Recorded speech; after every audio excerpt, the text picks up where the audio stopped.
Hello guys, welcome back your channel technical analysis.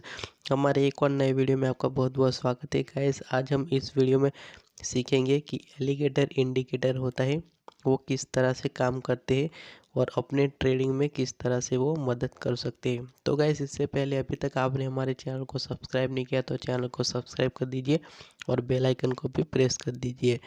Guys, alligator indicator को Williams sir ने 1995 में identify किया था।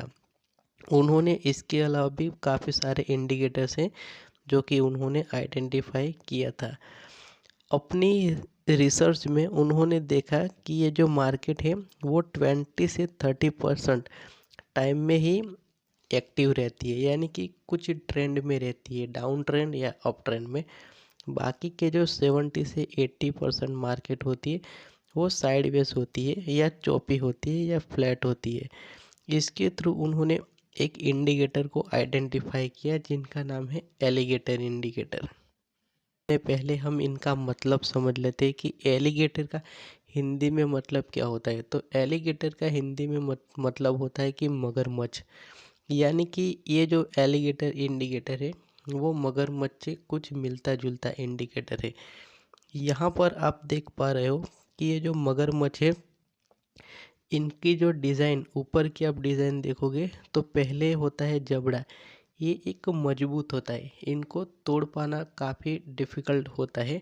तो मार्केट में भी ऐसा ही होता है कि एक लेवल ऐसा होता है कि जिनको तोड़ पाना स्टॉक के लिए या निफ्टी 50 के लिए डिफ़िकल्ट होता है। इसके बाद सेकंड जो लेवल आता है वो जिप का आता है। इसके बाद जो थर्ड स्टेप आता है वो दांत का आता है। तो जैसे ही मगरमच्छ का होता है वैसे ही मार्केट का भी होता है।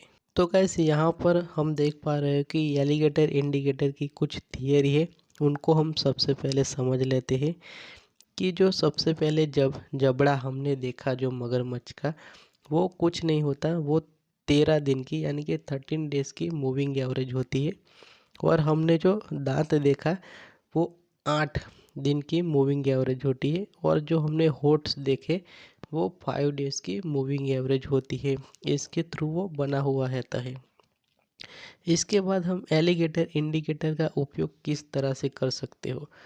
तो एलिगेटर इंडिकेटर है वो 3 पार्ट्स में डिवाइड होते हैं। जो पहला होता है वो स्लीपिंग एलिगेटर।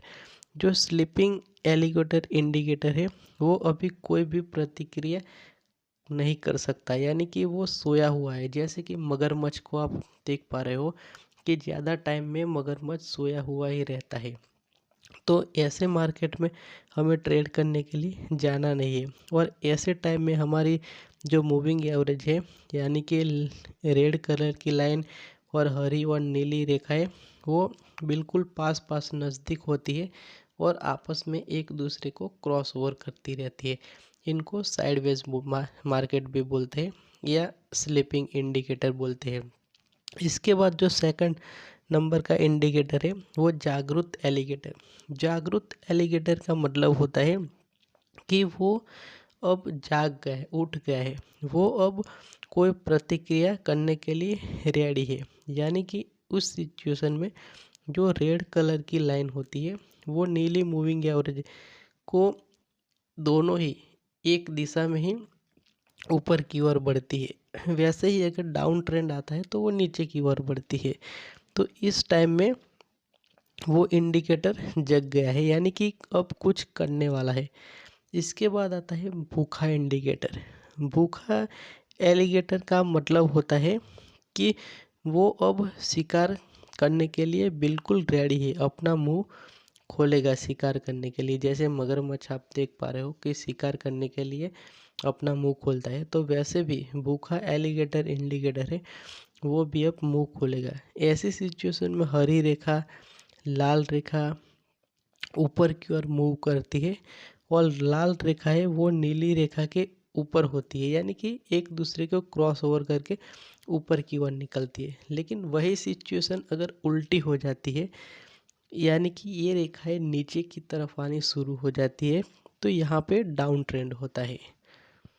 तो गैस, हम यहाँ पर समझ लेते हैं कि शेयर को कब बाय करना है, हमें कब शेयर को बेचने का है और कब शेयर को होल्ड करना है यानी कि नहीं बेचना। तो सबसे पहले हम देख लेते हैं कि शेयर को कब खरीदना है। जब एलिगेटर जागता है तो शिकार के लिए अपना मुंह खोलता है। जब एलिगेटर अपना मुंह खोलता है तो चार्ट में सभी रेखाएं अलग अलग हो जाती है, यानी कि जो पहले रेखाएं क्लोज थी वो अब छोटी हो जाएगी, यानी कि अलग अलग दूर दूर हो जाएगी। तो ऐसे टाइम में हमें शेयर को बाय करना है। और जब एलिगेटर इंडिकेटर में हरी रेखा, लाल रेखा और नीली रेखा के नीचे होती है तो उस समय अब आपको शेयर को बेचना चाहिए, क्योंकि उस समय मार्केट साइडवेज हो सकती है। यानी कि जो ये रेखाएं हैं यानी कि अपनी लाइन वो एक दूसरे को नज़दीक आती है, तो ऐसे सिचुएशन में शेयर को बेच देना चाहिए, क्योंकि इसके बाद मार्केट साइडवेज हो सकती है यार। और हम समझ लेते हैं कि शेयर कब होल्ड करना चाहिए। तो जब तीनों रेखाएं एक दूसरे के काफ़ी नज़दीक हो जाए तो ऐसी सिचुएशन में हमें शेयर को होल्ड करना चाहिए, क्योंकि इसके बाद कौन सा ट्रेड आएगा, अप ट्रेंड आएगा या डाउन ट्रेंड। तो ऐसी सिचुएशन में हमें शेयर को होल्ड करना है, यानी कि ऐसी सिचुएशन में हमें बेचना नहीं चाहिए। तो हम यहाँ पर प्रैक्टिकली चार्ट के ऊपर भी देख लेते हैं कि इंडिकेटर किस तरह से काम करते हैं, कैसे लगते हैं। इसको लगाने के लिए सिंपल ही प्रोसेस है। जैसे कि ऊपर आप देख पा रहे हो, स्टडीज़ में चले जाने का है। जैसे ही आप स्टडीज़ में जाओगे तो एक ड्रॉप डाउन मेन्यू गिरेगा, वहाँ पर आपको एलिगेटर लिखा हुआ मिल जाएगा। इसके ऊपर सिंपली आप क्लिक करोगे तो ये इंडिकेटर अपने चार्ट के ऊपर लग जाएगा। तो जैसे कि आप वीडियो में देख पा रहे हो, जैसे ही ये हमारी तीनों लाइन एक दूसरे के नज़दीक है तो मार्केट बिल्कुल फ्लैट है, वहाँ पर कोई ट्रेड नहीं है। अगर हम ऐसे मार्केट में ट्रेड करने के लिए जाएंगे तो हमारा स्टॉप लॉस हिट हो सकता है। इसके बाद देख सकते हैं कि प्राइस उसके ऊपर निकल गई और तीनों लाइन नीचे की ओर है, यानी कि तीनों लाइन छूटी है। तो इस समय आप देख सकते हो कि मार्केट में अच्छा खासा मूवमेंट आया है।